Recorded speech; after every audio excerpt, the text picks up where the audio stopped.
Today we will review the version 1 bats from the 1980s until now. Cobra really had some resources to construct these bats in such high numbers. The Joes were always up against swarms of Cobras, but these robotic bastards were always deployed as a distraction to the team. Let's take a peek at some of them in action. Always considered expendable, these troopers littered the battlefield and actually created an unsafe environment because they would shoot at any moving target that crossed their path. They were first produced by the infamous Dr. Mindbender and started off fairly standard in design. Over time, in the manufacturing process, they were given upgrades to their weapons. As an ever-evolving support for Cobra, bats hold a bright future as soulless drones hell-bent on destruction. If you were a Cobra fan, these guys were a must to acquire, so before you today we take a closer look at each version 1 trooper in the 3 3/4 inch scale, starting with the original Bat. This one was released in 1986 from Series 5. It was the signature model for the future designs to come. Truly, this design was one of our favorites at G1 Toys, most likely for the overwhelming nostalgia we get every time our minds wander back to the days we made him a guard or a futuristic war machine for Cobra. The simplistic design with a simple hologram was genius and gripping for the mind of a child. Our next version came to us in 1993 in the 12th series and came with an upgraded armor. Unfortunately, with the upgrade came a lack of visual appeal. Pretty lame addition to such an amazing debut. There were quite a few weapons with this one, but equally lame and overkill for such a bulky figure with limited means of holding them. All thumbs down. In 2003, a full 10 years later, we get a slight improvement to the Batwave with the Inferno Bat. He was released as an internet exclusive. This was the only version made, so in the future, he may be more sought after and rare. As of now, he is a fun addition and a hot commodity. Then into 2008, we see a drop figure Air Bat from the Dallas, Texas International Convention. These will always be rare and sought after if you're a Joe collector. Using a version 5 2005 mold from a prior Bat, this is a colorful reminder that remolds can even be considered rare. Sharing 2008, we see another Dallas Convention exclusive. Found in the Cobra Headhunter box set, we get a trooper with a new hologram that denotes his place within Cobra. Reminiscent of the original figure, we see the same accessories straight up with a twist.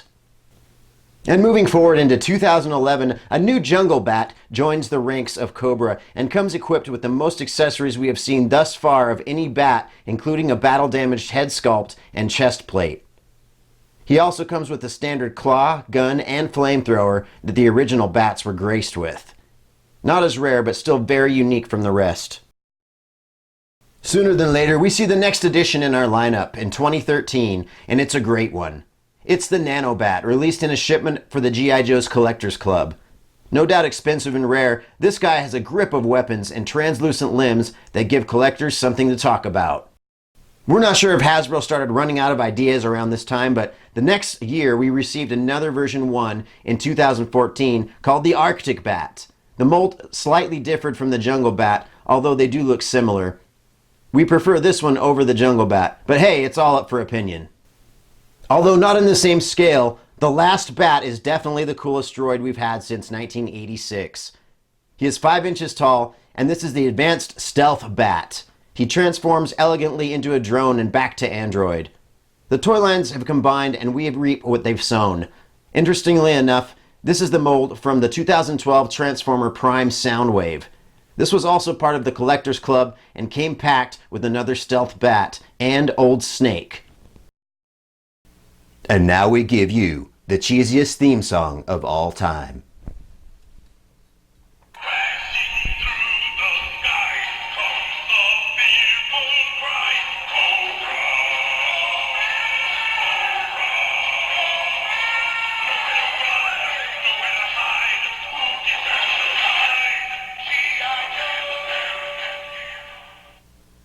Wow, no words. That was absolutely horrible, right? Gosh, this is horrible. Anyway, you know, the figures are awesome, but the theme song's gotta go. So, in this specialized field of robotics, we arrived at the part of the review that we will meticulously grade for our non-sentient beings here, starting with, of course, appearance. Now, out on the star chart that we're using, because this is a G.I. Joe review, out of 5 stars, this group, for appearance, we'll get a 4.5 stars. Very nice grade for this group, for sure. These guys definitely look amazing. They're one of the top on my list when I was a child. When I had these G.I. Joes, I always wanted the bats. They were so cool looking. So getting into the next part is nostalgia, and that replaces the field of articulation because they're fairly the same with articulation other than the stealth bat over here on the left. So in the field of nostalgia, this group will get a 3.5 stars. Man, I remember these guys so vividly when I was a kid, and I love them, and I still love them.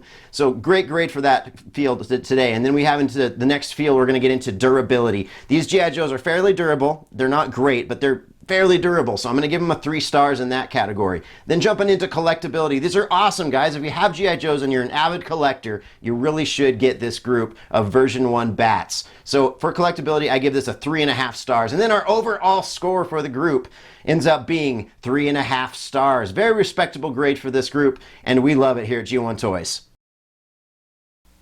Our calculations are complete, and we compute a fresh grade here for our squad of bats.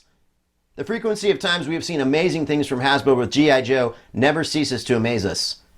If you want great deals and fast, friendly shipping on eBay, do a quick pass by our store at G1 Toys 2015 and view a little piece of history on Instagram while you bit surf. The G1 lesson of the day says, a cobra doesn't always have to be a snake. Assimilate this while you keystroke your way to us and channel your inner toy. I've been making these bats all day. When will it ever end? It ends when I say it ends. I advise you not try my patience, Hindbender. What if I make a bat so powerful and intelligent we will never need more? Impossible! I will commence upon the greatest bat this world has ever seen. He will be sentient and pre-programmed with a complete memory upload of a real human life. Ha ha ha ha! Your number's up, Kryptonian. No! Stop! There's still time to save Mindbender. What? Why did you say that name? When I came to this planet, I was raised by an ex-Cobra veteran by the name of Mindbender. His official name was Bender Over. That's my pappy. No one could have possibly known his name. Not unless we're brothers. Dad must have mind-wiped me of your memory after he made me, before I went solo. Well, screw it. Let's blow this popsicle stand and start an environmental protections agency called the Justice Society. Right on, man. I know this Amazonian chick with some killer legs.